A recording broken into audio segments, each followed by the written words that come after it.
Dr. Eileen Hale, the COO of TTELT, Teaching Tips for English Language Teachers, a project of educators worldwide. And I'm your host today with a special guest from Belize. Alberto August is going to be talking to us today about the buddy system. What does that mean? You'll hear in just a minute. But a quick background of Alberto: he was born and raised in Belize, and he founded La Isla English Academy as a preschool and elementary school called La Isla Cariñosa that serves in Belize, in an island where it started in Cape Cocker. And he has also served as the dean of the graduate school Galen University in Belize, and currently works as an assistant professor at the University of Nottingham in Malaysia. So welcome, Alberto. We're so happy to have you here with us today. Well, thank you so much. Thank you very much. It's good to be here. I'm looking forward to a quick talk. Yes, thank you for your time. So can you explain to our audience, what do you mean by the buddy system? Absolutely.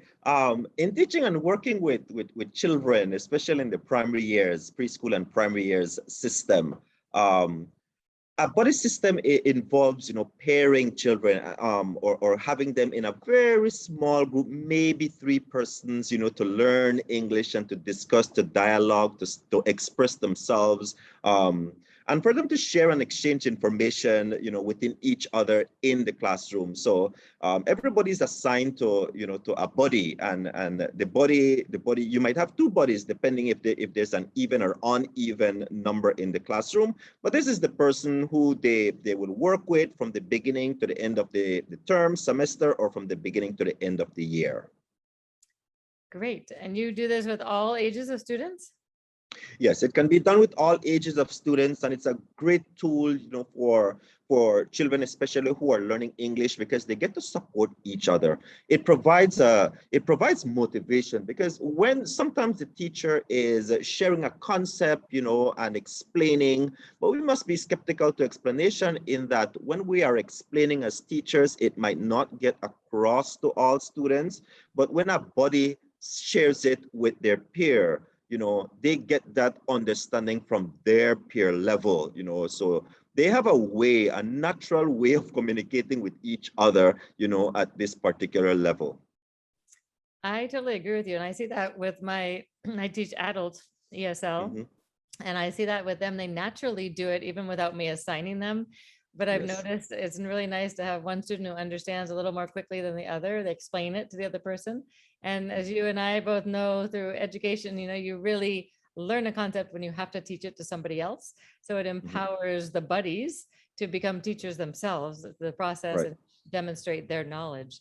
It also serves in that capacity as an informal assessment, for you as a teacher to go around to see who really gets it as they explain to each other, right?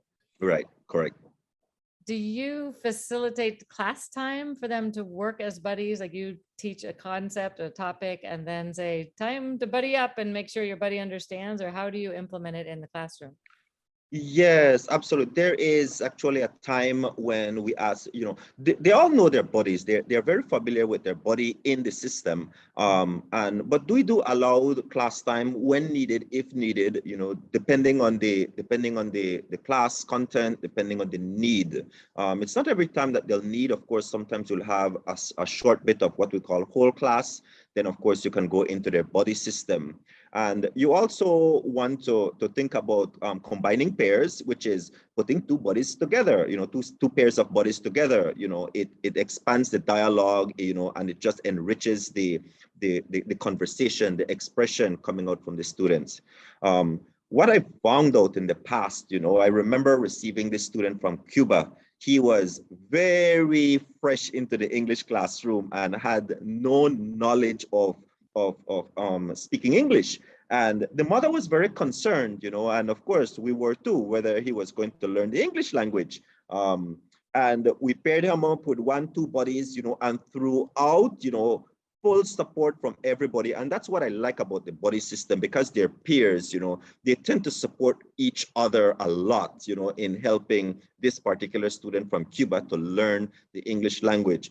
After a year and a half, this student who was actually had a very good command of the English language in Belize in the classroom. Um, After 2 years, this child was one of the best expressive person with the English language coming from Cuba, and he's actually started to help us to teach Spanish in the classroom. So, we also empowered him to say, hey, Spanish, you can help the English speaking students, and the English students will actually help him or helped him to speak the English language. It was an excellent experience that we had with that student from Cuba. That's fantastic. A great example. Just a couple quick technical questions. Do you assign the buddies at like the very beginning of each term?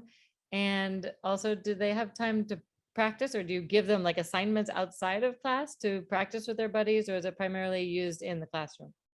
It's primarily used in the classroom. Depending on the environment, you can actually use it for after class activities, depending on the situation, if there's an environment for it. In larger cities, students might not be able to pair after school or after classes. And so we normally, because we are from a very small island, we actually use it in the classroom and outside the classroom because the island is very small. And so they could actually go and buddy up at the library, which is nearby, or at the park, which is nearby. So we do encourage them, but that's because we have a smaller environment. I think it would be more difficult in a larger city environment if that's the environment you're in. And yes, at the beginning, we would certainly identify each other as buddies, but within the years, as students get to know each other in a school context, they tend to become buddies on their own naturally. And if they're more comfortable talking with someone, yes, we allow them to, hey, that's going to be your buddy for the rest of the school year. It's okay. We only want the student to be as comfortable as possible through the learning process. Fantastic. This is a great idea. So thank you so much for your time and sharing it with us. Any final ideas, thoughts before we wrap up today's time together? Yes. Just finally, yes, we really consider the body system, instead of keeping students in isolation. It's very good when they're socializing, when they're building that vocabulary within them, when they exchange. It serves as a great form of motivation for these students, because they can relate to each other at that level. Sometimes as adults, it's very difficult for us to relate, although we do our best as teachers. But yeah, with them, naturally, translanguaging is very, you can see that across, exchanging different languages, from English to Spanish or another language that they may use. But it's a very effective way and highly motivating for students in the classroom. I really like that idea and agree with you 100%. So I want to encourage our teachers to try it out and give us your feedback. We'd love to hear how it works in your classes. I, for one, can testify that it works very effectively. I just want to iterate, and you might give any other suggestions on how you do it. We've mentioned just giving time, like say you teach the present perfect tense and you present it on the board or whatever with your examples, and then say, okay, buddies, exchange ideas of using the present perfect tense, but having each other use it in your buddy teams, if you will, during the class time. Unless you want to present another example, that's just one example that came to my mind of how to utilize it in the classroom. Yes. Another example is if you're teaching in the English language, I don't know, reading a paragraph or if verbs, doing actions with each other. Students like to get up, they do actions. If you're teaching verbs, you can buddy up and find 4 verbs or 4 actions that you could do with each other. You call the action, the student does the action in English. And you transfer that so they can exchange, in teaching the concept of verb. Reading, it's a great for reading, and understanding comprehension. Having one student reading a paragraph and they interpret what that means in the English language. That's a great one. And of course, that made me think of writing. Do you do peer Yes, editing with your buddy system as well? absolutely. The writing skills? Mm-hmm. Yeah, that's a great way to have them read each other's papers and see if they can find the mistakes, if you will, or correct each other's papers, just as an encouragement for one another and teaching each other.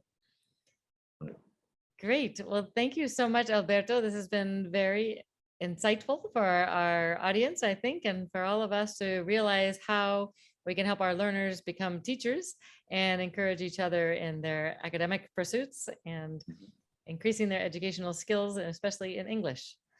Yes. Thank you for your time today, Alberto. We hope to see you again. And it was good to be here. Thank you so very much for the invitation. It was quite a pleasure being here. Thank you very much. All right. It's a pleasure to see you again. Have a great day.